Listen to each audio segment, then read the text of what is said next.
Hola mis queridos hermanos, Dios los bendiga.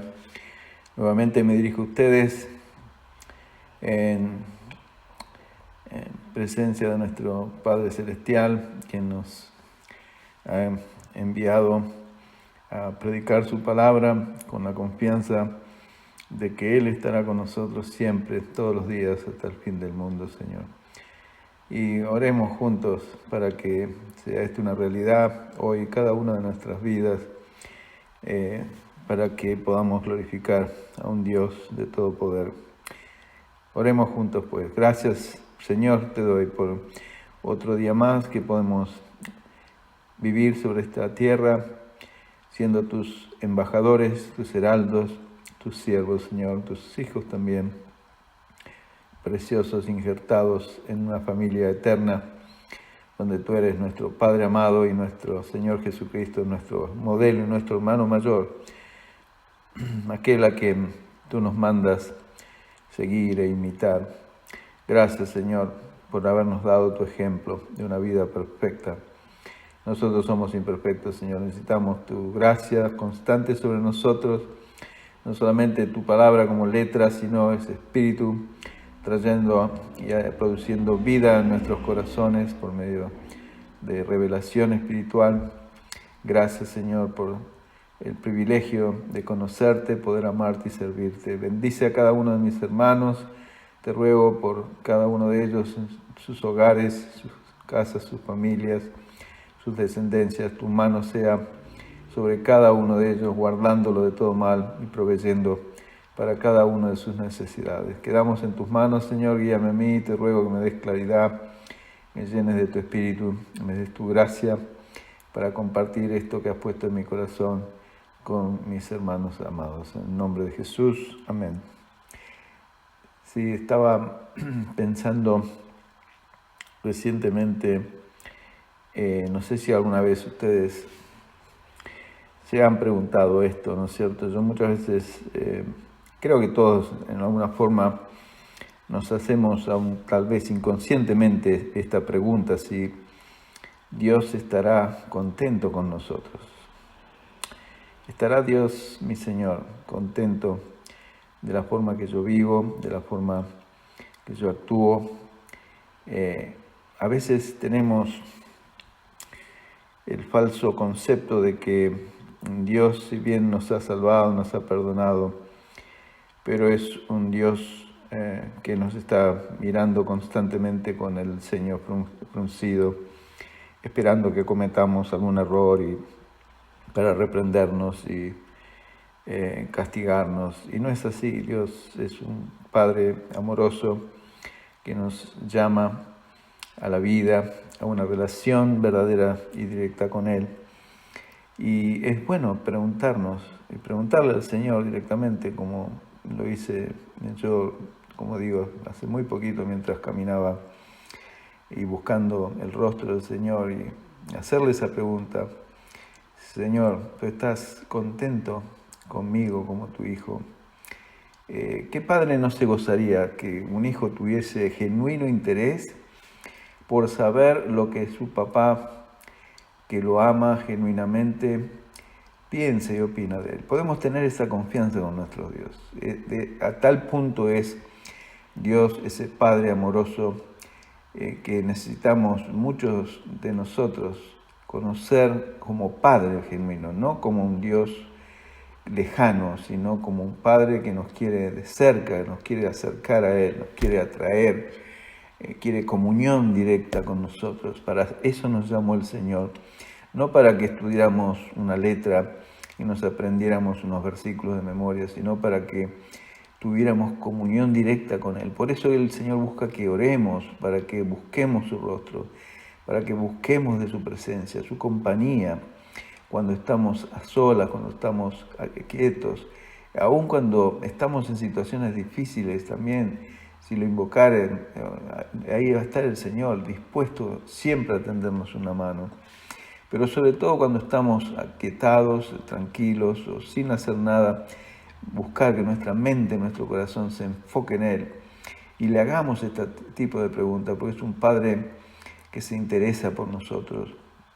Y el Señor, como digo, me contestó esta pregunta. Y entre paréntesis, yo muchas veces, años atrás, tenía ese concepto, ¿no es cierto?, de como una especie de temor inconsciente de que Dios estaba ahí constantemente para juzgarme y para, por así decirlo, castigarme o reprenderme cuando cometía o caía algo en pecado. Y no es así. Él se compadece de nosotros, sabe que somos polvo, se acuerda de que somos débiles, pero aún nos quiere ayudar, corregir y instruir. Y por eso es que si usted honestamente, hermano y hermana, le hace esta pregunta, el Señor se la va a contestar. Y mire, quiero compartir hoy con ustedes lo que Él compartió conmigo, esperando que sea de bendición para ustedes. No es para ponerme de ejemplo, de modelo, ni mucho menos, sino es bueno que compartamos esas cosas íntimas que Dios nos habla en nuestros corazones, porque es de beneficio para la iglesia, pienso. Entonces, la respuesta que el Señor me dio es muy simple, pero fue totalmente reveladora para mí, y espero que lo sea para ustedes con su respuesta. Como toda respuesta de Dios, ¿no es cierto? Dios siempre nos habla con simpleza, pero con profundidad, con revelación, para que nos demos cuenta de cosas que a lo mejor han estado delante nuestro por mucho tiempo, pero es esa chispa de rema, la palabra de Dios, que nos produce esa luz para entender una verdad que era muy simple, sí, pero que antes no la podíamos entender. La respuesta que el Señor pues me dio es esta: la condición fundamental para que yo, Dios, ¿no es cierto?, esté contento contigo es de que tú, Daniel, yo, estés contento conmigo. Se lo vuelvo a repetir, hermanos. La condición que Dios tiene, y es fundamental para que Él esté contento conmigo o con nosotros, es de que yo o nosotros estemos contentos con Él, con Dios. Parece muy simple, ¿no? Y el Señor me explicó lo que esto significaba, ¿no es cierto? Debo estar contento con las situaciones en las que me encuentro actualmente en mi vida, y no en la situación ideal que yo preferiría estar. No sé si me entienden. Contento con lo que tengo ahora y no lo que yo desearía tener y me falta, de acuerdo a mi concepto. Y en esto podemos basarnos, por ejemplo, en el libro de Hebreos capítulo 13, verso 5.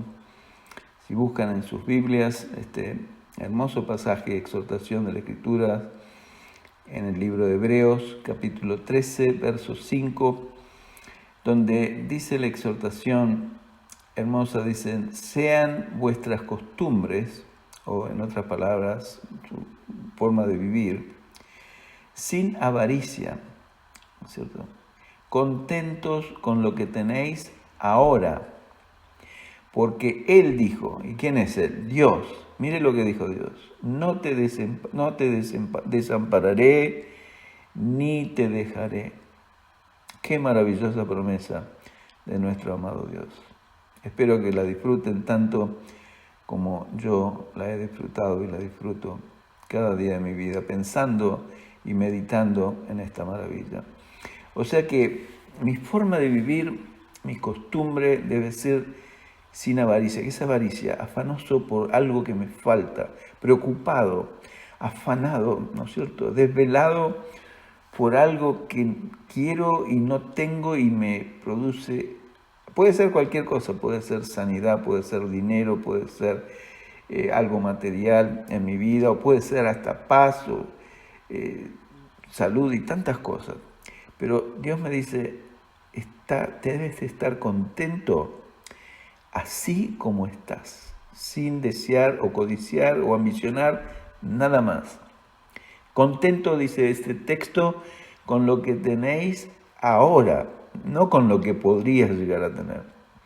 ¿Y cuál es la razón? Porque Él dijo esto: no te desampararé ni te dejaré. O sea que Él es fiel para producir o brindarme o darme o otorgarme todo lo que yo necesite en el momento propicio y no lo que yo desee, porque Dios, como un buen padre y como nosotros también hemos sido casi todos padres, nunca le hemos dado a nuestros hijos todo lo que nos pidieron, sino le hemos siempre dado lo que ellos a nuestro juicio necesitaban. Bueno, cuánto mejor es el juicio de Dios para con nosotros.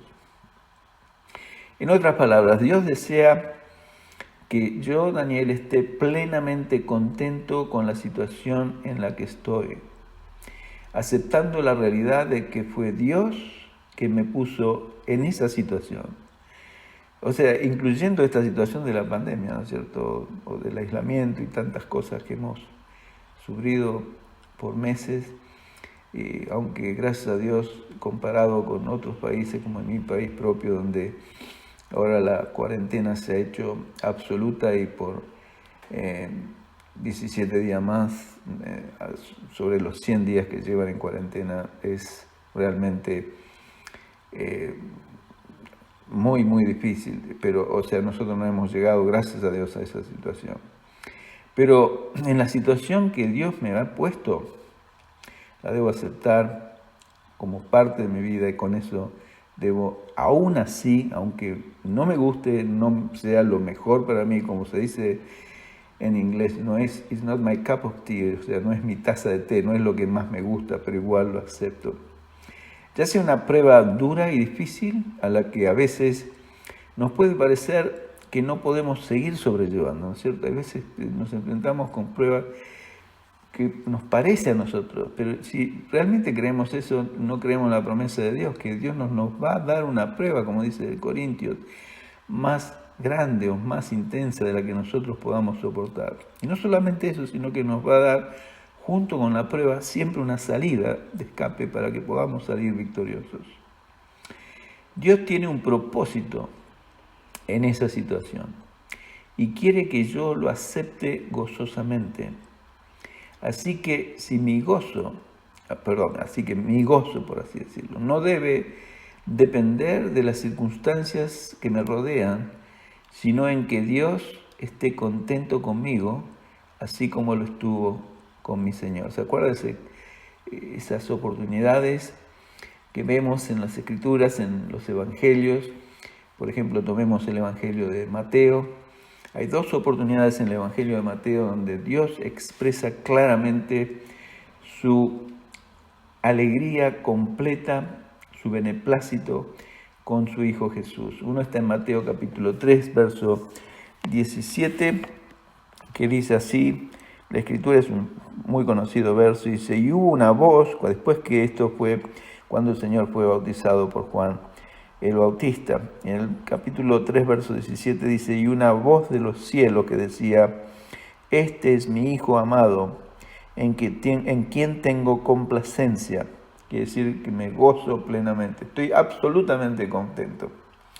Y en el mismo Evangelio, en el capítulo 17, en este Evangelio 2 veces, siempre mencionamos esta, pero hay otra vez más, cuando fue la transfiguración, en el capítulo 17, verso 5, el Señor Jesús, cuando estaba en el monte con Pedro, Jacobo y Juan, esos tres íntimos discípulos, y sabemos que se le apareció esa nube y Dios, la gloria de Dios se manifestó, etc. Dice, mientras él aún hablaba, o sea, el Señor, ¿no es cierto?, una nube de luz los cubrió, y aquí una voz desde la nube que decía, este es mi Hijo amado, en quien tengo complacencia. A él oíd, a él escuchen. Es el sello de aprobación de Dios, de un hijo que había sido fiel, obediente, dispuesto a enfrentar cualquier situación. Esta fue una de las características, mis queridos hermanos, que nosotros debemos aprender, no hemos nacido con ella, de nuestro Señor. Aprended de mí, ¿no es cierto?, que soy manso y humilde de corazón y hallaréis descanso para vuestra alma. Esto es lo que quería decir el Señor. Si yo aprendo a aceptar la voluntad de Dios mansamente, sometiéndome a ella y estando contento con esa situación que Dios me puso, voy a hallar descanso y paz para mi alma. No voy a estar perturbado, no voy a estar abrumado, no voy a estar frustrado, no voy a estar ansioso ni preocupado, nunca. Y aún Pedro, en su segunda epístola, segunda Pedro, capítulo 1, verso 17, el apóstol Pedro hace esta hermosa declaración. Segunda Pedro, capítulo 1, verso 17, dice pues, y Pedro está dando testimonio, ¿no es cierto?, de que él había sido uno de los testigos presenciales de la gloria de Cristo. Él lo había visto físicamente. Y esto es lo que dice Pedro, dice, cuando él recibió, está hablando de ese hecho que hemos leído recién en el monte de la transfiguración, en Mateo 17, donde el Señor fue cubierto con la gloria del Padre y todos escucharon esa voz del cielo, decía, este es mi Hijo amado. Y acá Pedro da testimonio de eso. Fíjense en 2 Pedro capítulo 1, verso 17, dice, pues cuando él recibió de Dios, Padre, honra y gloria, les fue enviada desde la magnífica gloria una voz que decía, este es mi Hijo amado, en el cual tengo complacencia.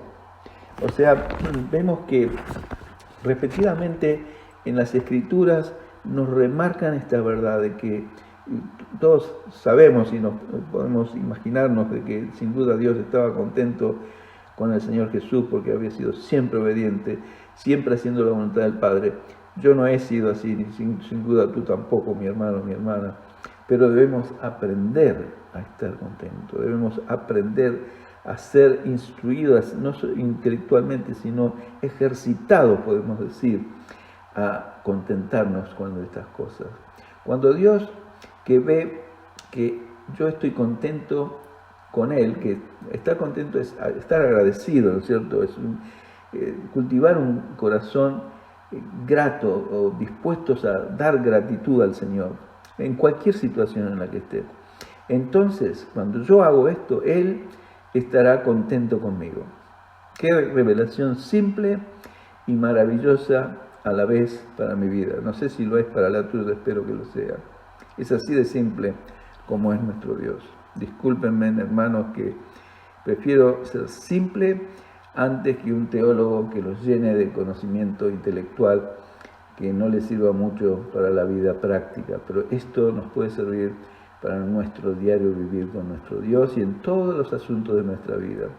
Si logro estar contento con lo que Dios me da, en las condiciones y circunstancias que Dios ha preparado y planeado para mi vida, hemos visto ya en otras meditaciones que es un Dios de absoluto poder y Él planea las cosas. Y yo acepto, como dice en Efesios capítulo 2, ¿no es cierto?, en el verso 9, en el verso 10, Dios ha preparado buenas obras de antemano para que yo camine por ellas. Bueno, puedo saber que está todo planeado por Dios, es un camino pavimentado para mí, para que yo confiadamente pueda caminar con Él, imitando los pasos de mi amado Señor, de mi hermano mayor, que vivió toda la vida de esa misma manera. Dios, si hago eso, Dios va a estar contento con nosotros. Y podemos, como consecuencia, dar gracias a Dios por la circunstancia en que estamos, sabiendo que esta es su voluntad para nuestras vidas en Cristo Jesús. Como dice ese hermoso texto en 1 Tesalonicenses, capítulo 5, verso 18, ¿no es cierto? Creo que más o menos lo sabemos hasta de memoria. Es una de las exhortaciones de Pablo a la iglesia en Tesalónica. Dice, dad gracias en todo, porque esta es la voluntad de Dios para con vosotros en Cristo Jesús. ¿Se dan cuenta? O sea, cuando tengo un espíritu de gratitud en mi corazón hacia Dios, no importa las circunstancias, más allá de las circunstancias, estoy obedeciendo este mandamiento de Dios para mí. Y estoy complaciendo a mi Dios. Y hermanos, créanme que esto va a producir algo revolucionario en su vida. Va a ser algo liberante, liberador. Va a ser algo hermoso que lo van a poder disfrutar en su interior. y en su relación personal con su Padre amoroso. Él se complacerá con nosotros por nuestra obediencia incondicional a su palabra, sin que importen las circunstancias, expresando de esa manera una confianza plena en un Dios todopoderoso. Eso es lo que estamos haciendo. Quien está en absoluto control de todo lo que nos sucede, por más duras o difíciles que sean las circunstancias. No sé si alguna vez meditó en esto. No importa, a veces, por eso digo, a veces nos parece, a Dios se le fue la mano con esto, porque es demasiado para mí. Bueno, estamos diciendo que Dios es un mentiroso, porque, como dije, de acuerdo a la promesa, Dios nunca nos va a dar una prueba más grande o más alta de la que podamos resistir. Siempre obrarán esas circunstancias, créanle, no a mí, sino yo soy un simple heraldo de la palabra de Dios, pero es Dios que se lo está diciendo. Siempre esas circunstancias en las que Dios nos pone, obrarán para nuestro bien, si somos dóciles y nos sometemos a la mano del alfarero que me está moldeando a la imagen de Cristo. ¿Se acuerdan como esa palabra en Romanos capítulo 8, verso 29? Ese es el propósito de Dios, ¿no es cierto?, para nosotros, de que seamos hechos conforme, dice, porque a los que antes conoció, también los predestinó para que fuesen hechos conforme a la imagen de su Hijo, para que Él sea el primogénito entre muchos hermanos. Y ahí vemos claramente que el Señor Jesús es nuestro hermano mayor. Y el propósito de Dios como alfarero, a través y usando constantemente estas situaciones difíciles que llamamos pruebas, está moldeando esa imagen gloriosa del Señor en cada uno de nosotros. Y ese es el propósito más grande que tiene Dios, más grande que usarnos como evangelistas o predicadores o maestros de la palabra o hacer grandes milagros. El propósito más grande de Dios para cada una de nuestras vidas es esto, hacer en cada uno de nosotros se refleje su gloria, retornar en cada uno de sus hijos, que somos parte de la iglesia, esa gloria perdida de ese primer hombre que fue creado a la imagen de Dios. Y bueno, ahora es la imagen de Dios, es la imagen de Cristo en nosotros, que debe recuperarse en cada uno de nosotros. En ese Dios debo aprender cada día a confiar ciegamente, así como lo hicieron otros hombres de Dios en el pasado, que nos han dejado ejemplo y han sido escritas estas cosas para nuestro ejemplo, como dice también la palabra del Señor. Es, por ejemplo, un ejemplo muy hermoso que recientemente hemos hablado un poco, pero me gustaría hoy ver otro aspecto. Es el ejemplo de la historia de José, ¿no es cierto?, en el libro de Génesis. Pensemos en esto.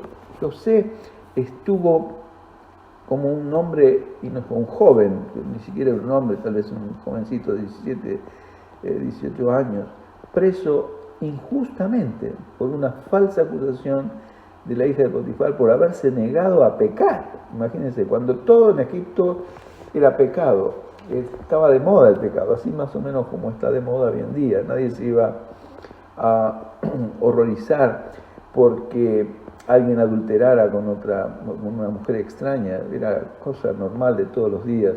En las culturas paganas era muy común aparte de eso. Pero este muchacho, este joven, por ser fiel a su Dios, se mantuvo puro, resistiendo la tentación de una mujer que sin duda podría haber sido una mujer muy atractiva. Y esto le costó cárcel por más de 10 años. Piensen en esto, hermanos. En una cárcel sucia, no una cárcel como de acá, las australianas que son de lujo y parecen, ¿no es cierto?, departamentos muy cómodos. No, esas eran cárceles mugrientas, olorientas, donde a veces no tenían ni siquiera luz solar.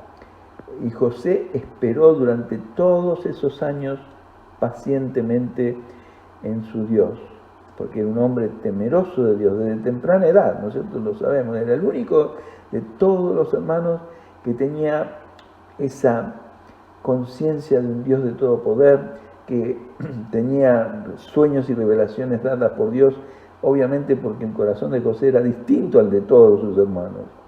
Y es cuando realmente nuestro corazón se enternece delante de Dios, es que Dios empieza a revelarnos sus misterios y sus glorias, sabiendo muy dentro de su corazón que Dios lo quería en ese lugar donde estaba, que era horrible, por algún motivo. Y aunque él, en ese momento que estaba preso, sin duda José no lo entendía, no sabía.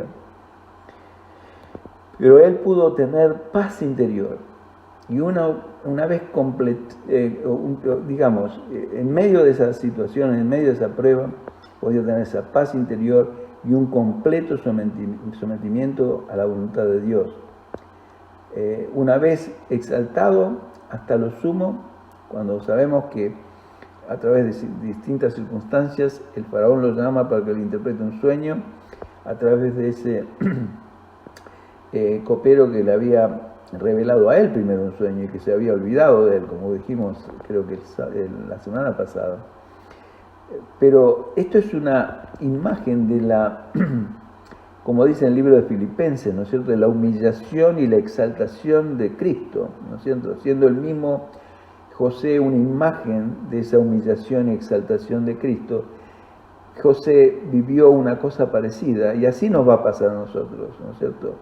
Si nos sometemos a la humillación que Dios nos pone, Dios en su momento, como vamos a ver más adelante según Pedro, nos va a exaltar a su tiempo.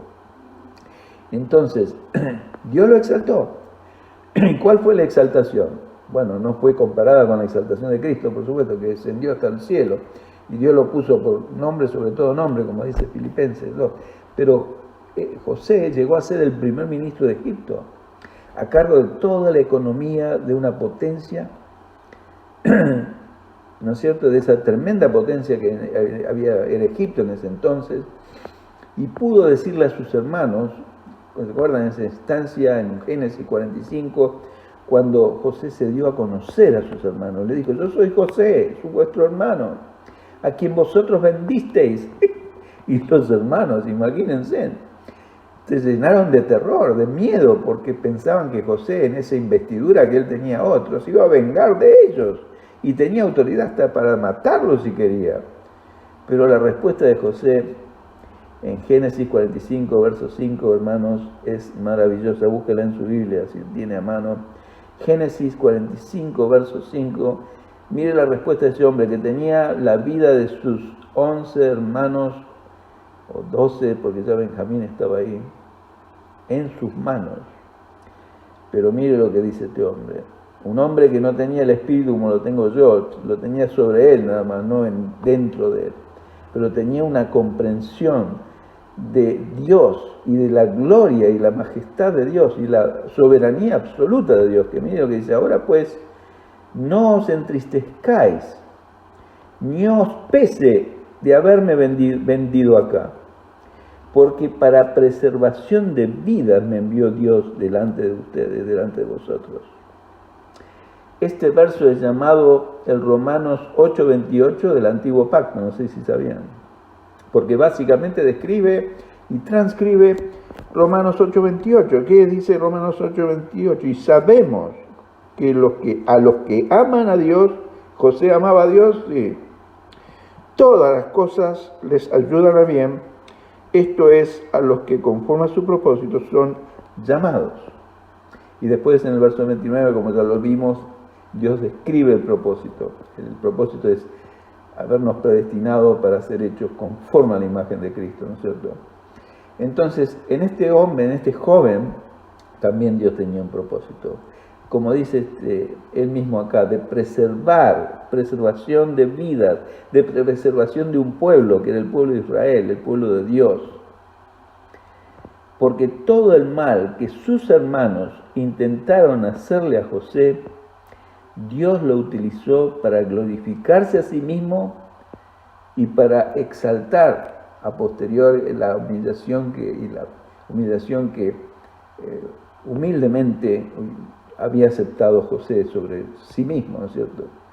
Qué grande y bueno es nuestro Dios y Salvador. Esta es la razón por la que encontramos versos en las Escrituras como en 1 Pedro, capítulo 5, verso 6, que dice y nos exhorta a nosotros, y dice así: humillaos pues bajo la poderosa mano de Dios, ¿para qué? Para que Él, Dios, os exalte cuando fuere tiempo. O sea, si yo me humillo delante de Dios, ¿qué quiere decir humillar? Cuando leemos humillación podemos interpretarlo también como sometimiento. El sometimiento a Dios es una humillación. Yo dejo de hacer lo que yo quiero para hacer lo que Dios me dice. Es completamente opuesto. Entonces, mi carne me manda a reaccionar, ¿no es cierto?, a enojarme o a entristecerme o encolerizarme, pero Dios me manda a aceptar. Y esto requiere una humillación de nuestra parte. Entonces, la exhortación de Pedro, maravilloso hermano en Cristo, que vivió hace 2000 años atrás, nos deja esta exhortación maravillosa. Humíllense pues, bajo la poderosa mano de Dios, un Dios de todo poder, para que Él los vaya a exaltar cuando llegue el tiempo. Así que, hermanos, confiemos en esto, sometámonos al Señor, para que dejemos lugar a que Él se glorifique a sí mismo en nosotros y a través de nosotros. Es Dios mismo el que nos sacará de la cárcel, como también lo hizo con Pedro, ¿no es cierto? Vemos ese relato de Pedro en Hechos capítulo 12, cuando Pedro estaba prisionero en la cárcel y lo estaban por matar al otro día, y vino un ángel del Señor y lo sacó de la cárcel. Y Pedro ni sabía, pensaba que era un sueño, porque pensaba que estaba realmente dormido y soñando algo, porque atravesó todas las guardias y la puerta de la ciudad, que era una puerta inmensa, se abrió por sí misma, porque era el poder de Dios que lo hacía. Lo mismo que vemos en infinidad de historias, hermanos, en la Biblia, los 3 amigos de Daniel, Sadrach, Mesach y Abed-Negó, puestos en un horno de fuego. ¿Quién los sacó del horno de fuego? Dios, con su mano de poder. Y tantos ejemplos, mis hermanos queridos. ¿Por qué se cree que está en la Biblia? Para enseñarnos esta tremenda verdad, que debemos estar contentos con nuestro Dios, para que Él esté contento con nosotros, para que aceptemos las circunstancias que Dios pone en nuestro camino, sabiendo que Él las preparó de antemano para que nosotros anduviésemos por Él. Y esto no son, grandes ministerios y grandes cosas que a veces nuestra mente humana nos lleva a pensar. No, a veces son cosas duras, pero siempre van a llevar gloria a nuestro Dios, siempre y cuando nos sometamos a ellas. El ejemplo de Pablo en la prisión de Filipos, ¿se acuerdan?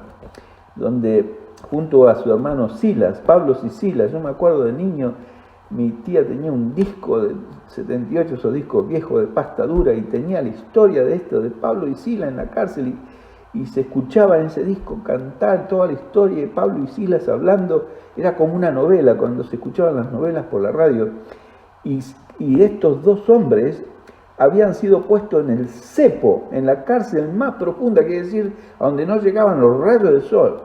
¿Y saben qué? Cantaban himnos de gratitud al Señor, aun cuando, como digo, sus pies estaban puestos en un cepo que los hacía doler. Para eso le ponían los pies en el cepo, para hacerlos sufrir.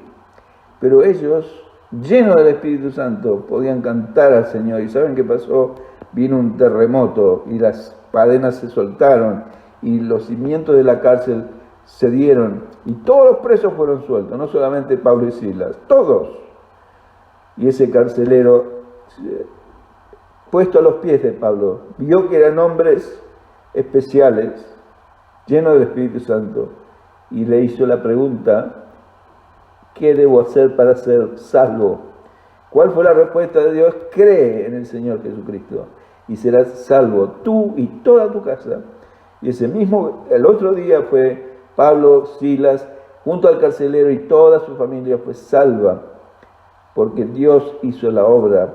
Dios se glorificó por la humillación de estos siervos que estuvieron dispuestos a aceptar esa tremenda humillación, el dolor, la aflicción, pero con gratitud en sus corazones. Así que aún Pablo, al final casi de su vida, podía escribirle a la iglesia de los Filipenses en el capítulo 1, versos 13 y 14, el libro de Filipenses. Pablo es un tremendo ejemplo, un hombre lleno del Espíritu Santo, lleno de Dios.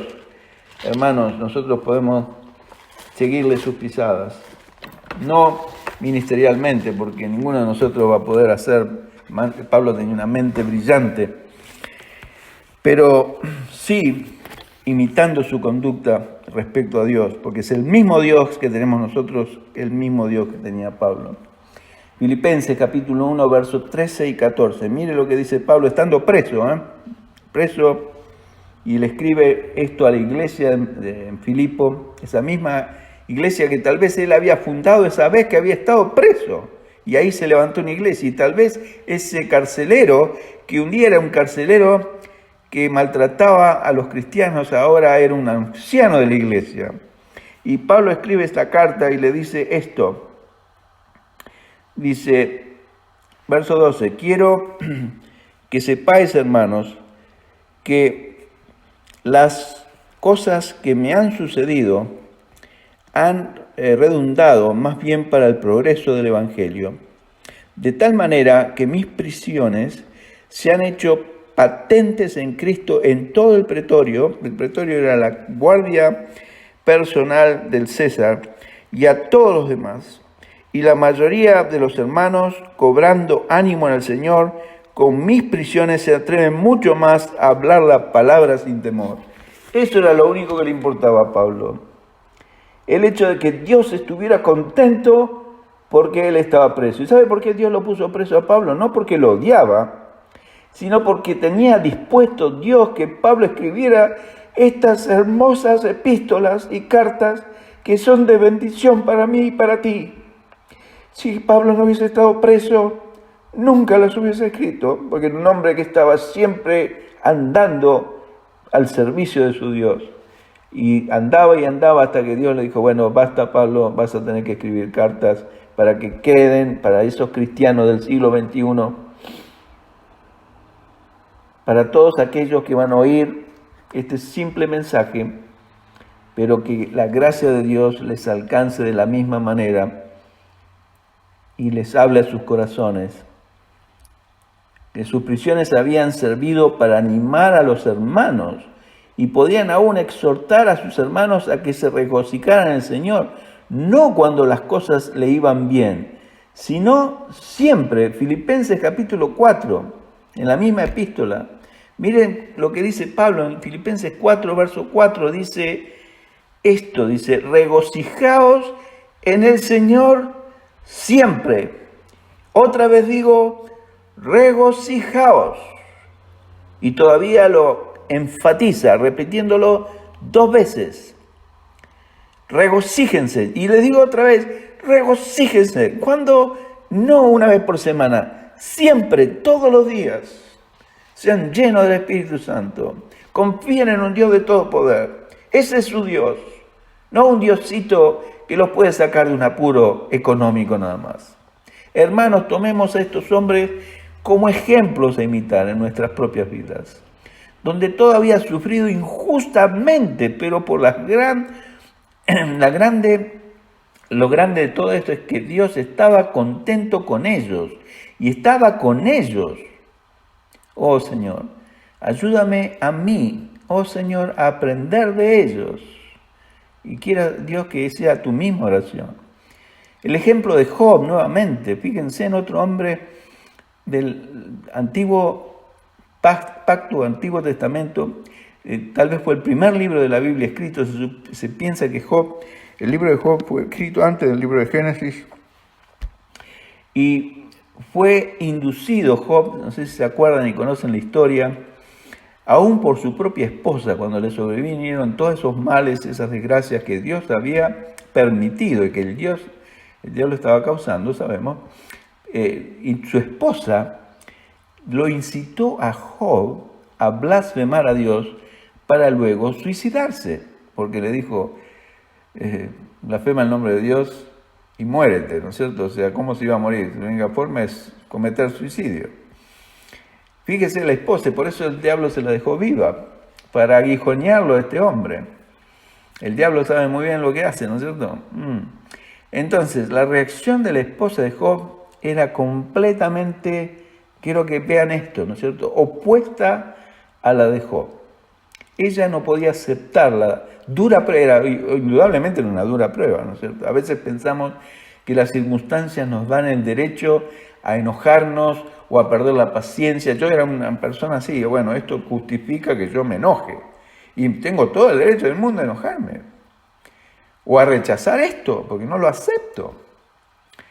Porque uno es soberbio en esa actitud, uno no se da cuenta, pero es soberbia. Y Dios resiste al soberbio. Y da gracias solamente al humilde. ¿Quién es el humilde? Aquel que acepta, que se somete, que es dócil a Dios. Manso y humilde de corazón, como dice el Señor. Por eso tengo que aprender. Y tú tienes que aprender a esto. La reacción de la esposa de Job era opuesta a la de Job. Ella no aceptaba la prueba, pero Job, en cambio, abrazó con esa prueba con un corazón humilde y aún diciendo, fíjese lo que dijo Job en el capítulo 1, verso 20. Después que el diablo le había destruido todas sus propiedades, matado a toda su familia, a todos sus hijos, todas sus nueras, etc. Y entonces Job se levantó, dice el verso 20 del capítulo 1, y rasgó su manto y rasuró su cabeza. Esto todo en señal de dolor, ¿no es cierto? Y se postró en tierra. Y fíjese lo que hizo. Y adoró. Adoró. Está escuchando bien. Adoró. Adoró a Dios. ¿Y saben cómo adoró? Con estas palabras del verso 21. Y le dijo a Dios, desnudo salí del vientre de mi madre y desnudo volveré allá. Jehová Dios y Jehová quitó. Sea el nombre de Jehová bendito. ¿Se atreve usted a decir esto después que ha perdido todo? En todo esto, dice el verso 22, no pecó Job, ni atribuyó a Dios despropósito alguno. En otras palabras, nunca pensó, Dios, se te fue la mano con esto. Nunca. Fíjense la humildad de este hombre.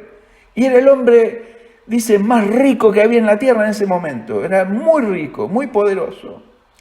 Y en un plumazo el diablo le sacó todo permitido por Dios. ¿Estaba el diablo detrás de todas estas desdichas de Job? Sin lugar a dudas, hermanos. Pero ¿estaba Dios en control de todo? Por supuesto, sin lugar a dudas también. Fue Dios mismo quien le dispuso al diablo el límite, hasta aquí puede llegar. Y Dios tan solo lo permitió con un propósito glorioso, eterno y sublime. No para castigar a Job, como a veces uno piensa, ¿no es cierto?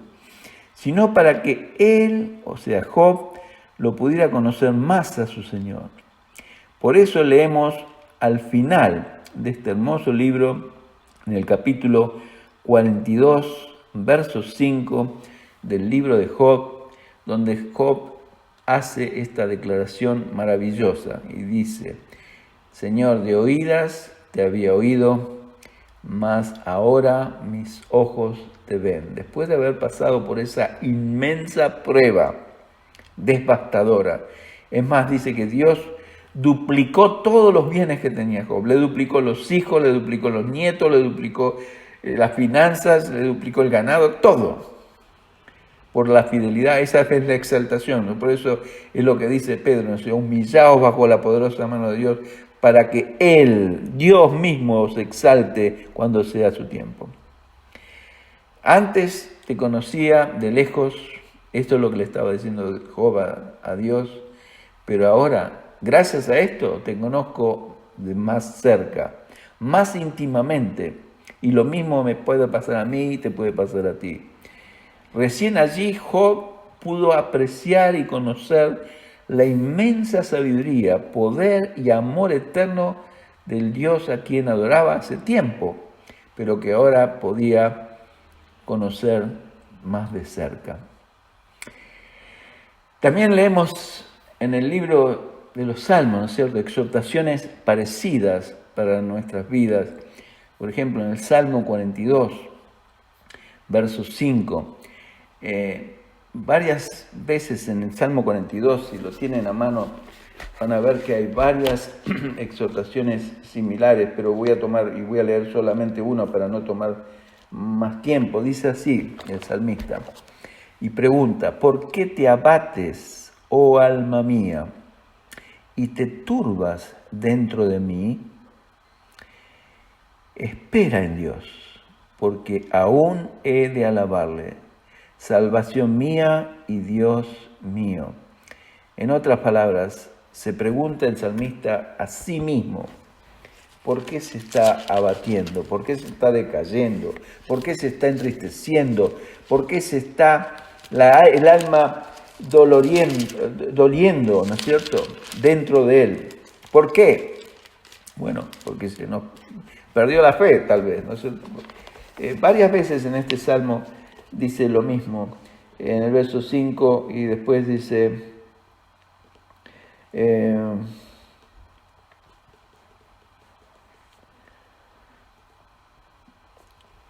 todo este salmo es hermoso. Dice: Dios mío, mi alma está abatida en mí. Me acordaré, por tanto, de ti desde la tierra del Jordán y de los hermonitas desde el monte de Mizar. Un abismo llama a otro a la voz de tus cascadas. Todas tus ondas y tus olas han pasado sobre mí. O sea, lo han tirado abajo. Pero de día mandará Jehová su misericordia, y de noche su cántico estará conmigo, y mi oración al Dios de mi vida. Diré a Dios: roca mía, ¿por qué te has olvidado de mí? ¿Por qué andaré yo enlutado por la opresión del enemigo? Pregunta. Como quien hiere mis huesos, mi enemigo me afrentan, diciendo cada día: ¿dónde está tu Dios? ¿Por qué te abates nuevamente, oh alma mía? O sea, ¿por qué te estás abatiendo y deprimiendo y decayendo? ¿Y por qué te turbas dentro de mí? Espera en Dios, porque aún he de alabarle. Quiere decir que aún Dios me va a sacar de esta situación. No importa la situación que sea. Así sea una enfermedad, una situación económica dura, un vicio que usted tenga y esté luchando contra ello, un pecado, lo que sea, hermano. Confía en Dios, ponga su confianza, esperanza, no se abata. No permita que su alma se decaiga. Nuestra confianza en Dios en momentos de pruebas, acompañadas con gratitud de nuestros corazones, es como un cántico de alabanza y adoración a nuestro Dios. Así como lo hizo Job en ese ejemplo, ¿no es cierto?, que se adoró postrado en el suelo. Es el poder estar en completa paz y acuerdo con el Señor, libres de sentimiento natural de que Dios está en deuda conmigo, o que nos ha defraudado por alguna razón, por lo que podríamos llegar a estar descontentos con Él, ¿no es cierto?, sin darnos cuenta. O sea, en otras palabras, cuando no estamos felices es porque le estamos achacando a Dios todas las desgracias que nos están pasando. Lo estamos haciendo inconscientemente, echándole a Dios la culpa. En cambio, cuando estamos contentos y agradecidos con nuestro Dios, con nuestro Padre amoroso, lo estamos alabando, exaltando y acercándonos a Él con confianza, como dice la Escritura en el libro de Hebreos, en plena certidumbre de fe. Y 2 veces dice esto. En Hebreos 4:16 dice la exhortación hermosa también. La palabra dice: acerquémonos pues confiadamente, con fe, al trono de gracia, para alcanzar misericordia y hallar gracia para el oportuno socorro, cuando necesitamos ayuda de parte de Dios. Acerquémonos confiadamente al trono de gracia, para alcanzar estas 2 cosas tan importantes, que no me quiero detener en ellas porque es otro tema. Y en el capítulo 10 de Hebreos, el verso 22, dice nuevamente algo muy parecido, dice: acerquémonos con corazón sincero, en plena certidumbre de fe, con absoluta confianza, purificados los corazones. ¿Se acuerdan que la semana pasada hablamos del corazón puro para Dios, de mala conciencia, de todas esas cosas que el diablo a veces me acusaba constantemente y a veces viene y me quiere acusar, pero recuérdenle al diablo, primero que la sangre de Cristo nos limpia de todo pecado, Él nos perdonó, mis pecados han sido arrojados al fondo del mar, el Señor ha declarado que nunca más se acordará de ellos y hemos sido lavados los cuerpos con agua pura, como dice este texto. También la Biblia nos anima a que nos acerquemos a Dios o que lo busquemos para que Él se acerque a nosotros. Como dice Santiago capítulo 4, verso 8, ¿no es cierto? Acercaos a Dios y Él se acercará a vosotros. Debemos dar el primer paso nosotros de buscarlo al Señor y Él se acercará indudablemente a nosotros. Y finalmente, para terminar, un ejemplo opuesto a todo lo que estos grandes hombres de Dios han dejado como ejemplo en nuestras vidas y que son de tanta bendición, espero que lo sean para todos aquellos que me escuchan. El ejemplo opuesto de todos estos grandes, hermosos ejemplos que hemos visto fue el pueblo de Israel, ¿no es cierto?, en el desierto. Dios los había sacado con mano fuerte, dice la Escritura, de la esclavitud de Egipto, que es un símbolo de nuestra esclavitud de pecado, ¿no es cierto? Dios nos saca. Él se ofreció por nosotros, Él nos libertó, pero a veces nosotros mismos nos queremos volver a esclavizar como les pasaba a este pueblo, y ese fue el problema. Dios los había sacado de la esclavitud de Egipto para conducirlos a un destino glorioso con Él los iba a llevar, Él los iba a conducir a esa tierra prometida, un destino glorioso. Nada que ver con el lugar donde los había sacado, que vivían esclavizados y vivían bajo un horno de fuego que se lo estaba consumiendo. Dios los iba a llevar a una tierra que fluía leche y miel, una tierra de abundancia, donde Él los conducía con su poder. Pero el problema fue, ¿qué pasó? Todos sabemos, los israelitas se disgustaban con Dios por pequeñeces, por pequeñas pruebas que Dios ponía en su camino y que ellos tenían que enfrentar, y en las que Dios mismo los había puesto para probarlos, como dice la Escritura. Y muchas veces el Señor nos pone a nosotros en situaciones difíciles para probarnos, para ver si todavía confiamos en Él a pesar de las circunstancias difíciles que nos rodean.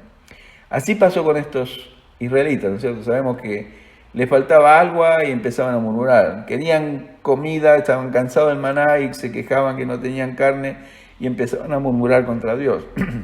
Y se las pasaban murmurando. Y Moisés llegó al punto que hasta él mismo perdió la paciencia, porque estaba harto de escuchar las murmuraciones de un pueblo rebelde constantemente a un Dios de absoluta fidelidad. Qué triste, ¿no es cierto? Cuando vemos esto, aún en el pueblo de Dios podemos verlo. Cuando Dios nos ofrece todo esto delante nuestro, toda esta tremenda bendición que ha puesto por delante nuestro, así como ese destino glorioso, mucho más glorioso que el de Israel. A nosotros no nos ha prometido una tierra prometida, sino un reino eterno. Está delante nuestro y tenemos que marchar con confianza. Y esto es, todo esto que estamos hablando es para exhortarnos y ayudarnos a confiar en un Dios de absoluto poder. Entonces, Dios se disgustó y los había puesto para probarlo, como dice la Escritura, y muchas veces el Señor nos pone, como digo, a nosotros en situaciones muy similares. Dios tiene el propósito de que lo conozcamos. Escuchen esto, por favor. Dios quiere y se ha propuesto a que yo y tú lo conozcamos a Él como alguien que está por encima o sobre las circunstancias. Él es un Dios tan grande y tan poderoso que no depende de las circunstancias como nosotros dependemos. Nosotros estamos muy afectados por las circunstancias que nos rodean. Por eso el Señor le dijo a sus discípulos cuando vieron que los demonios se sujetaban a ellos y estaban contentos, y dice, miren, no se alegren que los demonios no se sujetan ustedes más gócense de lo que Dios hizo por ustedes, que inscribir sus nombres en el libro de la vida. ¿Por qué? Porque para Dios no hay nada imposible, dice la Escritura. Esto lo dice la Escritura en todos los evangelios, en el Evangelio de Lucas, capítulo 1, verso 37, en Mateo 19, 26, en Marcos 10, 27. Para Dios no hay nada imposible para Dios. Escúchenlo. O sea que las circunstancias no valen nada para Dios. Para nosotros son tremendamente significativas, por supuesto, pero Dios quiere enseñarnos a que Él es lo mismo que la eternidad. Dios habita en la eternidad, no está regido por el mismo tiempo que estoy regido tú y yo. Él está fuera de la dimensión de eternidad. Bueno, Él está fuera de las circunstancias físicas de este planeta. Es un Dios de absoluto poder, no hay nada imposible para Él. Y debo aprender a confiar en eso, cuando yo soy un ser, y tú también lo eres, limitado en absoluto. Esto significa que el Señor puede lograr cambiar cualquier circunstancia en un instante, en mi vida y en tu vida. Por lo cual nosotros tampoco debemos depender de las circunstancias si confiamos plenamente en un Dios para lo que la nada le es imposible. ¿Me entienden lo que estoy tratando de decirle y compartir? En cambio, si me disgusto o murmuro contra Dios, sin aceptar lo que Él en su infinita sabiduría está poniendo en mi camino, es porque de alguna manera estoy desconfiando de Él. Y entonces Él se da cuenta y por supuesto no se complace. En lugar de honrarlo, de alabarlo con gratitud en mi corazón, estoy murmurando, quejándome y descontento con Él, con esa alma abatida, como dice el Salmo que acabamos de leer. ¿Por qué te abates, alma mía? A veces es bueno que nos hagamos esas preguntas. Es natural que nos abatamos, pero recordemos, si nos recordamos estas cosas, nos ayudan a salir del pozo.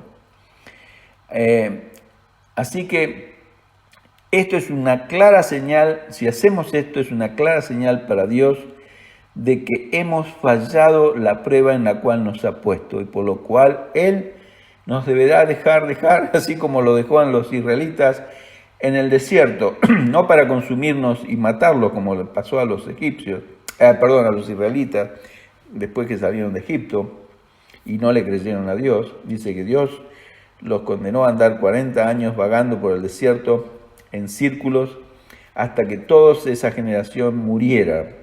Quedaron todos sepultados en el desierto. Solamente 2 hombres entraron, de toda esa generación entró a poseer, sabemos todos quiénes eran, era Josué y Caleb. Ni Moisés siquiera entró. Solamente 2 hombres, de tal vez 600.000 hombres que salieron de Egipto, solamente 2 hombres fueron fieles a Dios y le creyeron a Dios y a sus promesas.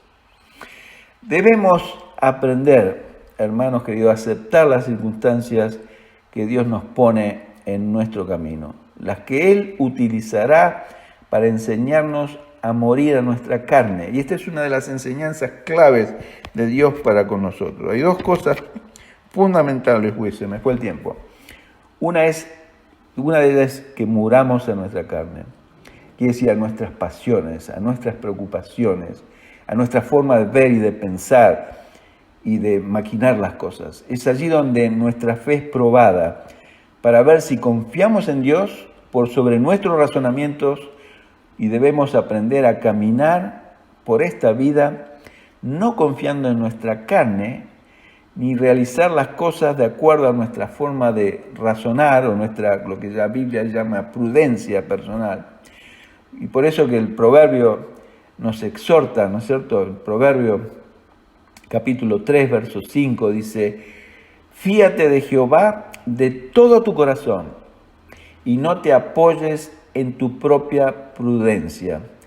Reconócelo en todos tus caminos y Él enderezará tus veredas.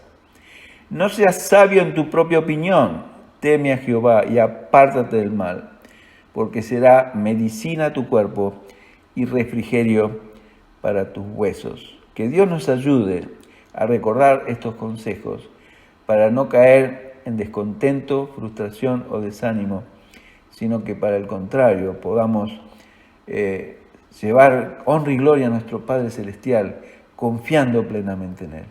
Oremos juntos al Señor. Gracias, Padre, por tu palabra, que es tan hermosa, Señor, cómo produce vida a nuestras almas, a nuestros corazones.